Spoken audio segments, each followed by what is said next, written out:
Holism in science, or holistic science, is an approach to research that emphasizes the study of complex systems. This practice is in contrast to a purely analytic tradition which aims to gain understanding of systems by dividing them into smaller composing elements and gaining understanding of the system through understanding their elemental properties. The holism-reductionism dichotomy is often evident in conflicting interpretations of experimental findings and in setting priorities for future research. Overview. Holism in science is an approach to research that emphasizes the study of complex systems.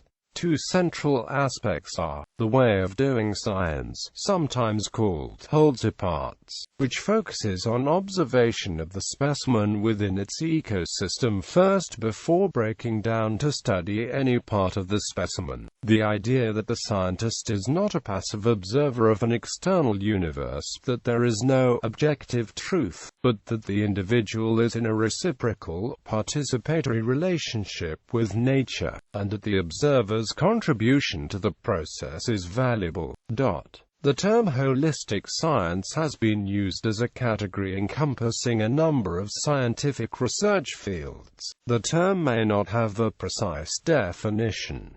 Fields of scientific research considered potentially holistic, however, have certain things in common. First, they are multidisciplinary.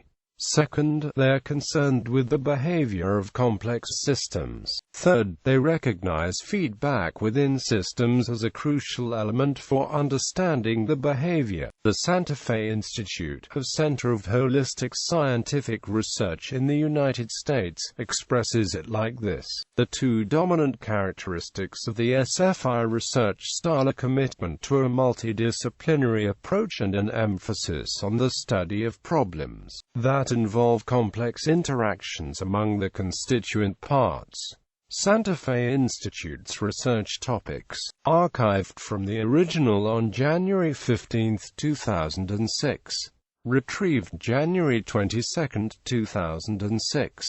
Holistic science is controversial. One opposing view is that holistic science is pseudoscience because it does not rigorously follow the scientific method despite the use of a scientific-sounding language. Bunge and Lilienfeld et al. State that proponents of pseudo-scientific claims, especially in organic medicine, alternative medicine, naturopathy, and mental health, often resort to the mantra of holism to explain negative findings or to immunize claims against testing. Stenger states that holistic healing is associated with the rejection of classical, Newtonian physics. Yet, holistic healing retains many ideas from 18th and 19th century physics. Its proponents are blissfully unaware that these ideas, especially superluminal holism, have been rejected by modern physics as well. Science journalist John Horgan has expressed this view in the book The End of Science 1996.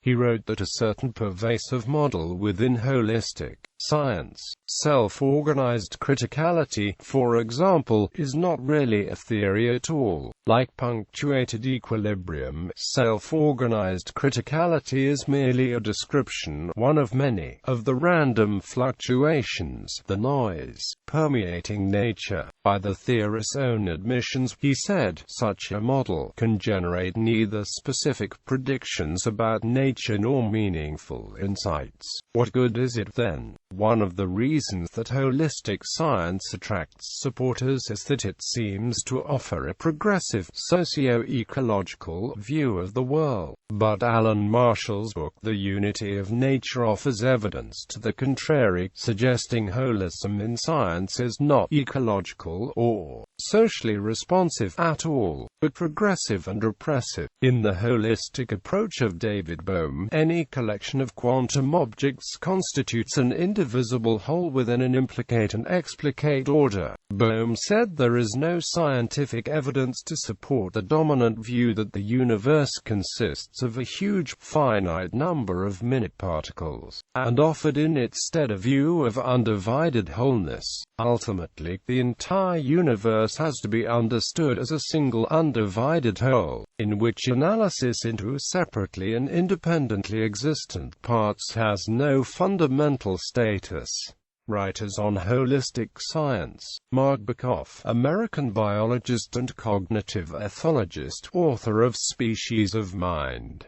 Henry Bortoft, physicist and author of The Wholeness of Nature. Kenneth E. Boulding, economist and systems scientist.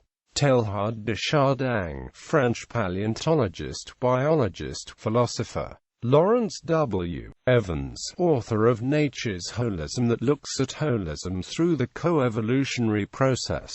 James Lovelock, scientist and writer. Humberto Maturana, Chilean biologist who co-developed the concept of autopoiesis. Ilya Prigogine, Belgian physicist, chemist, and writer, 1977 Nobel laureate in chemistry. Alexander Rosenberg, philosopher of science. Rolf Sattler, biologist, author of Biophilosophy, Analytic and Holistic Perspectives. Francisco Varela, Chilean biologist. Alfred North Whitehead, mathematician, physicist, and philosopher. Stephen Wolfram, author of A New Kind of Science. F. David Peat, holistic physicist and author. Degree programs. Perhaps due to the inherent multidisciplinary nature of holistic science, academic institutions have been slow to come forward with degree programs for it. Those that have done so include Schumacher College in the UK, which offers an MSc degree program in holistic science. Several universities have set up centers dedicated to one or more scientific fields where holistic approaches are common. These include the University of Michigan's Center for the Study of Complex Systems, Princeton University's Global Consciousness Project, Rice University's Cognitive Sciences Program, the London Metropolitan University's Centre for Post-Secular Studies, and the Hang Seng Centre for Cognitive Studies in Sheffield. There are also several non-university academic institutions and societies that are dedicated to holistic science or open to holistic ideas. For example, Santa Fe Institute, the Scientific and Medical Network, the Paris Center for New Learning, and the System Dynamics Society in Albany, New York. There is also the Institute of Noetic Sciences in Petaluma, California. Brazil has its Willis Harman House in São Paulo.